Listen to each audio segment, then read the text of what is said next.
ತುಂಬಾನೇ ಖುಷಿ ಆಗ್ತಾ ಇದೆ ಸರ್. ನಮಗೆ ನಾವು ಇಷ್ಟು ಸೇಫ್ ಆಗಿ ಇದ್ದೀವಿ ಅಂತಂದ್ರೆ ಅದು ಒಂದೇ ಕಾರಣ, ನಮ್ಮ ಯೋಧರು.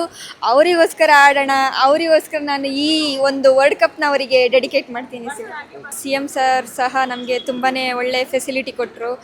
ಕರ್ನಾಟಕ ಪ್ಲೇಯರ್ಸ್ಗೆ 10 ಲಕ್ಷ ಅನೌನ್ಸ್ ಮಾಡಿದ್ರು. ಮತ್ತು ಎಲ್ಲ ಪ್ಲೇಯರ್ಸ್ಗೂ 2 ಲಕ್ಷ ಕೊಡ್ತೀನಿ ಅಂತಂದರು. ಮತ್ತು ನಮ್ಮ ಕರ್ನಾಟಕ ಪ್ಲೇಯರ್ಸ್ಗೆ ಗೌರ್ಮೆಂಟ್ ಜಾಬ್ ಸಹ ಕೊಡ್ತೀನಿ ಅಂತ ಭರವಸೆ ಕೊಟ್ಟಿದ್ದಾರೆ ನಮಗೆ. ತುಂಬ ಖುಷಿ ಆಗುತ್ತೆ ಸರ್ ನಮಗೆ. ಯಾಕಂತ ಅಂದರೆ ನಮ್ಮ ವರ್ಲ್ಡ್ ಕಪ್ ಕಂಡಕ್ಟ್ ಮಾಡೋದಕ್ಕೆ ಕರ್ನಾಟಕ ಗೌರ್ಮೆಂಟ್ ತುಂಬಾ ಸಪೋರ್ಟ್ ಮಾಡಿದೆ ನಮಗೆ.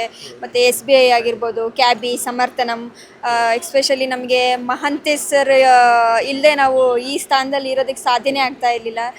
ಮತ್ತು ಇಂಡಸ್ಇಂಡ್ ಬ್ಯಾಂಕ್ ಆಗಿರ್ಬೋದು, ತುಂಬಾ ಸಪೋರ್ಟ್ ಮಾಡಿದೆ ನಮಗೆ ಸರ್. ಮಹಾಂತೇಶ್ ಸರ್ ನನಗೆ ಒಂಥರ ದೇವ್ರು ಕೊಟ್ಟಿರೋ ಅಪ್ಪ ಇದ್ದಂಗೆ ನನಗೆ. ಮಹಾಂತೇಶ್ ಸರ್ ನಾನು ಯಾವ ಜನ್ಮದಲ್ಲಿ ಏನು ಪುಣ್ಯ ಮಾಡಿದ್ನೋ ನನಗೆ ಗೊತ್ತಿಲ್ಲ. ಹೆತ್ತ ತಂದೆಗಿನ್ನ ಜಾಸ್ತಿ ನನಗೆ ಅಂತಂದರೆ ಪ್ರೋತ್ಸಾಹಿಸ್ತಾರೆ ನನಗೆ. ಯಾವಾಗಲೂ ಹೇಳ್ತಾ ಇದ್ರು ಮಹಾಂತೇಶ್ ಸರ್, ನೀನು ಕ್ಯಾಪ್ಟನ್ ಆಗು, ನಾನು ನೋಡಬೇಕು ಯಾವ ಥರ ನಿಭಾಯಿಸ್ತೀಯಾ ಅಂತ.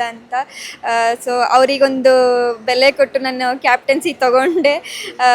ಬಟ್ ನನಗೆ ಕ್ಯಾಪ್ಟನ್ಸಿ ತುಂಬಾ ಪ್ರೌಡ್ ಅನ್ನಿಸುತ್ತೆ ಸರ್. ನನಗೆ ವಿಶ್ವಾಸ ಆಯಿತು ನನ್ನ ಟೀಮ್ ಮೇಲೆ.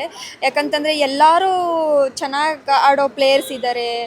ಮಧ್ಯಪ್ರದೇಶದಿಂದ ಆಗಿರ್ಬೋದು, ಒಡಿಸ್ಸಾಯಿಂದ ಆಗಿರ್ಬೋದು, ರಾಜಸ್ಥಾನಿಂದ ಆಗಿರ್ಬೋದು, ಜಮ್ಮು ಕಾಶ್ಮೀರಿಂದ ಆಗಿರ್ಬೋದು, ಡೆಲ್ಲಿಯಿಂದ ಆಗಿರ್ಬೋದು, ಮತ್ತು ಅಸ್ಸಾಮಿಂದ ಆಗಿರ್ಬೋದು, ಎಲ್ಲ ಒಳ್ಳೊಳ್ಳೆ ಪ್ಲೇಯರ್ಸ್ ಇದ್ದಾರೆ ನಮ್ಮಲ್ಲಿ. ಸೊ ನನಗೆ ತುಂಬ ಕಾನ್ಫಿಡೆಂಟ್ ಇತ್ತು, ಪಕ್ಕ ಇಂಡಿಯಾ ವಿನ್ ಅದೇ ಆಗುತ್ತೆ ಅಂತ.